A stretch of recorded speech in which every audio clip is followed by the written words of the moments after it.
Ladies and gentlemen, the President of the Republic of the Philippines, His Excellency Ferdinand R. Marcos Jr.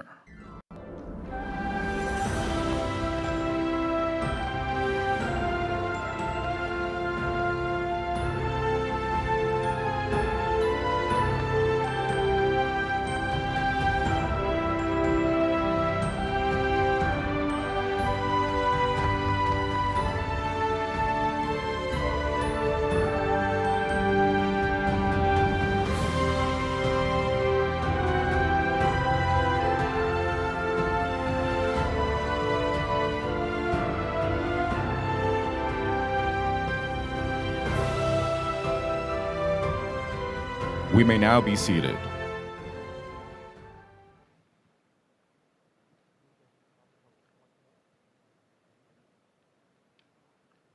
Good morning. We are gathered here this morning for the third APEC Business Advisory Council meeting. To begin our program, may we call on APEC Chairman Dominique Ang to give his welcome remarks.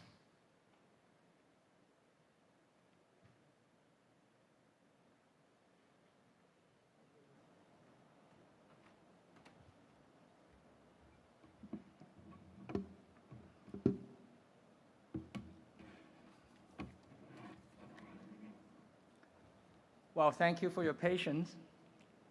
I will now call to order the opening ceremony for APEC 3. Fellow APEC members, we are greatly honored today to be joined by His Excellency Ferdinand R. Marcos Jr., President of the Republic of the Philippines, for the opening ceremony of the third APEC meeting of 2023. And along with the President Marcos, we are also pleased to welcome Secretary of Trade and Industry Alfredo Pascual and Secretary Frederick Goh, Presidential Advisors for Investments, and Special Assistant to the President, Antonio Ladamero. Now, their momentous participation today clearly demonstrates the Philippines' commitment to APEC and also how much they value private sector engagement through the Business Advisory Council in APEC. My colleagues, APEC today is known as an effective mechanism for private sector input, but it is certainly would not be without the commitment of engaged business and government leaders from this great economy. As a matter of fact, the Philippines played an important role in establishing APEC and chaired the Council during its inaugural year in 1996. Under the leadership of then Chair Roberto Romulo, APEC solidified its role as the voice of the private sector in APEC and launched APEC Dialogue with the leaders. And we all know that APEC Dialogue with the leaders is our highlight of APEC Summit every single year. Today, we continue to benefit from the commitment and engagement of key business and government leaders from the Philippines. That includes current APEC members Sabine Aboitis, Tomas Alcantara, and last but not least, Joanne Diazes. And from the government side, we see impressive leadership coming from numerous senior level officials, including Ambassador Carlos Sodreda, who represent the Philippines at APEC's ministerial and high-level meetings each year. And speaking of such highly regarded public leaders, it is now my honor to give the floor to the diligent and committed officials who represent the Philippines. I look forward to hearing their vision. Thank you. Thank you, Chairman Ang. At this juncture, may we call on Secretary Alfredo Pascual of the Department of Trade and Industry to introduce our keynote speaker.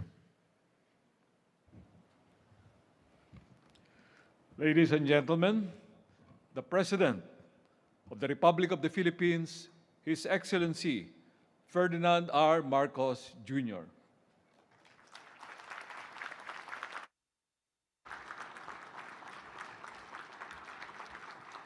Thank you to our Trade and Industry Secretary, Secretary Fred Pascual. Please take your seat. The Excellencies of the Diplomatic Corps, the Special Assistant to the President, Secretary Anton Lagdameo, and the Advisor on Investment and Economic Affairs, Dec Go, APEC Business Advisory Council Chairman, Dominic Nang, the Private Sector Advisory Council Strategic Convener, Sabine Aboitis, the APEC Senior Official, Matt Murray, participants of the APEC 3 meeting, partners from the private sector, fellow workers in government, other distinguished guests, ladies and gentlemen, good morning. It is a privilege for me to come and welcome you all on behalf of Filipinos here in Cebu and in the rest of the country. And as they say here locally, maayong pag-abot or happy arrival in our great appreciation for the long way you took to come here to be with us for this meeting. Comfortable in numbers as we all are, 17, 31, 10 carry significant meaning to us. Not as the lucky combination of a game of roulette, just a few steps from where we are here at New Star. Rather, these represent the words of the number of times the words equity, sustainability, and opportunity are mentioned in the main body of the Philippine Development Plan. That does not even count the adjectival or other speech parts. For the Philippines, there is no more relevant theme for this year's 3rd APEC Business Advisory Council meeting. The last time I spoke before this audience at the APEC CEO Summit in Bangkok last year, I highlighted the need to accelerate our efforts to address structural and policy issues with a view to enabling rapid economic recovery and growth in a swift and sustained manner that creates jobs, draws more people into the mainstream economy, and reduces poverty and inequality. I also underscored that critical to this effort is our cooperation on issues such as food security, health systems, and of course, climate change. What should underpin all of these lofty goals towards equity, both within and across our economies? In the Philippines, our long-term ambition natin 2040, or our ambition for 2040, envisages comfortable, secure, and strongly rooted Filipinos where no one is poor or left behind. We aim to achieve this through, amongst others, strengthening agriculture and food production, industrialization, connectivity, and supply chains, driving growth through tourism, through trade, urban development, providing high-impact social services for health, education, skills uptake, and targeted support, building climate-resilient and green infrastructure that will only sustain that will not only sustain our economic growth, but will also trickle welfare effects down to our most underserved sectors and those with untapped economic potential. We have quickly mobilized and targeted our efforts to address the needs of the most disadvantaged segments of our society. In food security and nutrition, we have rolled out food stamps to quell hunger and thus boost productivity, and reintroduced nutrition programs in schools so that our students can focus on learning. On top of our programs to provide agricultural lands to youth committed to contribute to our efforts in resilient and sustainable food production, our new Agrarian Emancipation Act has condoned the debts of over 610,000 farmers in our commitment to equitable land distribution. Our efforts will not waver until we will have broadened the provision of credit facilities and other support services, upgraded the skills of our farmers, and have provided high technology equipment and facilities and connected them to demand sources through more and better farm-to-market roads and farm-to-consumer markets. We welcome the recommendations of APEC in your 2022 report to APEC economic leaders, which includes fostering a sustainable and resilient food system through, among many others, enabling a meaningful and effective partnership with the private sector. Last year, we established the Private Sector Advisory Council, or the PSAC, to strengthen the voice and contributions of our private sector in government programs and initiatives in order to expedite the achievement of our economic objectives in recognition of the pivotal role of the business sector in this country's growth trajectory. Just like APEC has work streams, one of our priority areas in PSAC is scaling up agriculture and cooperation between the private sector and the government to enhance food security by introducing programs that will help our farmers and those in the food value chain, such as digital farming methods and supply chain improvement strategies. Now, while our economies have common food security issues, there are other issues that are nuanced according to our unique conditions, our unique priorities, our different policies.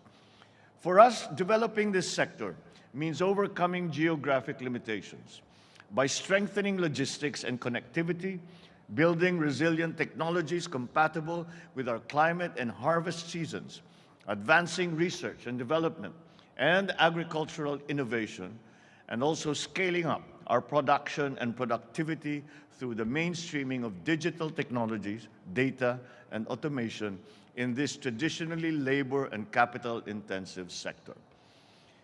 Effective cooperation in this regard demands cognizance of the unique challenges and opportunities in our respective economies so that we can carve a way forward toward the achievement of our collective goals.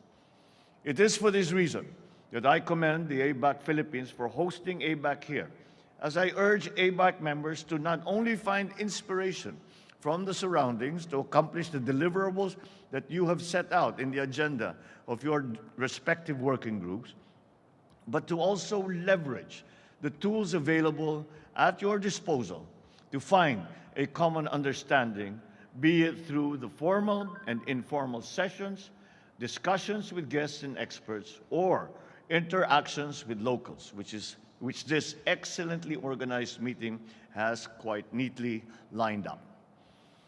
In line with the recommendations of APEC, as we engage with the business community, technical cooperation and capacity building play pivotal roles in ensuring that our economies are capacitated to implement our agreements, hasten our development by learning from each other's expertise and experience, and for us to ultimately find complementarities in our economies to not only strengthen our regional value chains, but also create new markets and opportunities and foster equitable growth. A recent study by McKinsey reveals that the business sector contributes up to 72% of GDP, and this is triple the value in 1960, with companies now accounting for 85% of technology investment and labor productivity growth. Like how much of economic growth comes from the business sector, should economies wish to drive economic reforms and structural policy shifts, much of the momentum will also come from the same sector. Today's global challenges, such as climate change, ocean waste and pollution, shift to clean energy, smart city agglomeration, they all require the economies, the transformation of economic and business activities to ensure that these critical issues are effectively addressed, but in a sustainable and resilient manner. For our part, we stay committed to our nationally determined contributions, but we also have shifted the global discussion on climate change by now focusing on scientific findings and undertaking practical actions that may immediately be implemented on the ground, including through localizing our climate action plans. launching a sustainable finance roadmap to encourage public and private investments in green projects, and a sustainable finance framework for sovereign green bonds, pushing for a ban on single-use plastic and encouraging circular economy approaches, and not least, embarking on projects to accelerate the transition to clean energy. The business sector, as not only a major contributor to the economy, but also the most aggressive agent of change in our society today, has a role to play. I see three areas of partnership to advance our efforts towards sustainable growth and climate action. First, the government and business sector must come together to identify practical, pragmatic, and promising solutions to sustainably address pressing issues like energy insecurity, the triple threat of climate change, pollution, and biodiversity loss. Striking a balance between being prescriptive and affording especially developing economies with policy space, we can pursue innovative technologies and approaches. For example, in the exploration of nuclear energy and small modular reactors as viable options for low or zero carbon energy sources. In the Philippines, we have identified the use of renewable energy as the top of our climate agenda, and we need all the support of the business sector to see this through to fruition. Shared investment would alleviate the financing burden of governments, while the expertise of businesses in areas such as planning, operations, and execution, and ensuring returns can be mainstreamed in the sustainability projects of the government. There are benefits to utilizing data and models that come only from business activities. Let me cite for you an example. In designing the green transition of our transportation sector through the use of sustainable and clean fuels, building of green corridors, and modernizing our public transportation, we need to analyze fleet capacity and travel time, fuel consumption, and other data to enable us to make informed decisions on projects. To extend this further, data templates, indicators, and baselines across our economies have to be standardized so as to facilitate data collection and exchange, which will in turn strengthen the technical cooperation within APEC. Finally, we need not only the cooperation, but the leadership of the business sector in setting up standards on responsible business conduct that will encourage sustainable practices while balancing rapid growth. Not a simple job to do. Opportunities abound for our people if APEC preserves its strength as an incubator of ideas, driven in large part by the significant contributions of ABAC and the dynamism of the business community in our region. We have proven this in some of our agreements that have made their way to the multilateral trading system. To this end, digitalization and innovation continue to provide an enabling environment for our, one, regional economic integration through the use of tools to bridge the digital divide and narrow the development gap. Two, a just, inclusive, and sustainable transition by upskilling our workforce and providing green jobs. And three, strengthening structural reforms and macroeconomic fundamentals by promoting positive economic shifts. There are several opportunities from the imminent Industry 4.0 or Fourth Industrial Revolution and clean economy transition.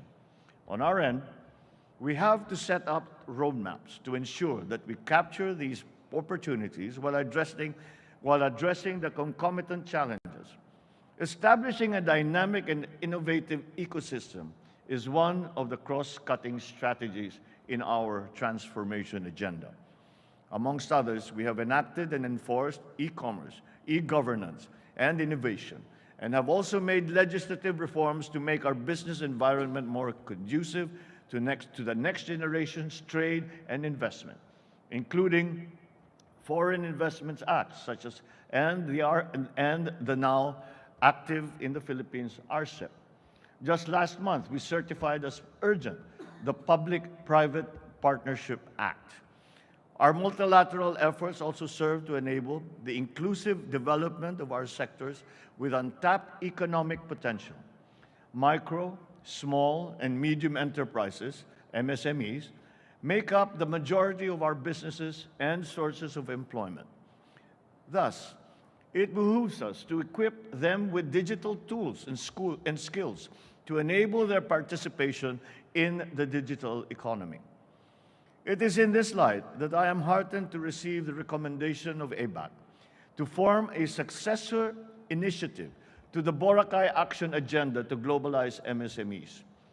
With the ambitious agenda set by the U.S. this year for their APEC hosting and the upcoming SME ministerial meetings, I am certain that actions will quickly follow our intentions.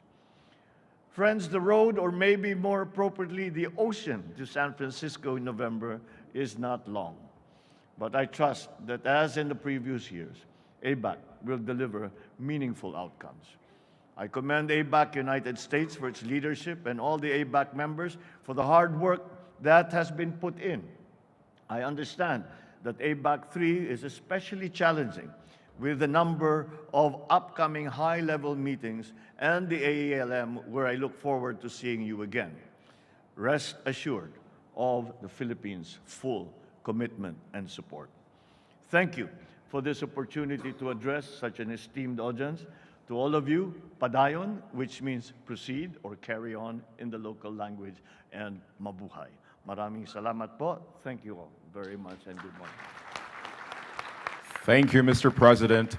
At this point, may we request the President to kindly grant us a photo opportunity with ABAC leaders and members.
That concludes our program.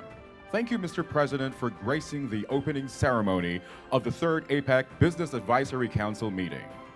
Once again, ladies and gentlemen, His Excellency Ferdinand R. Marcos Jr., we would like to request everyone to please remain in your designated seats until the President has left the venue.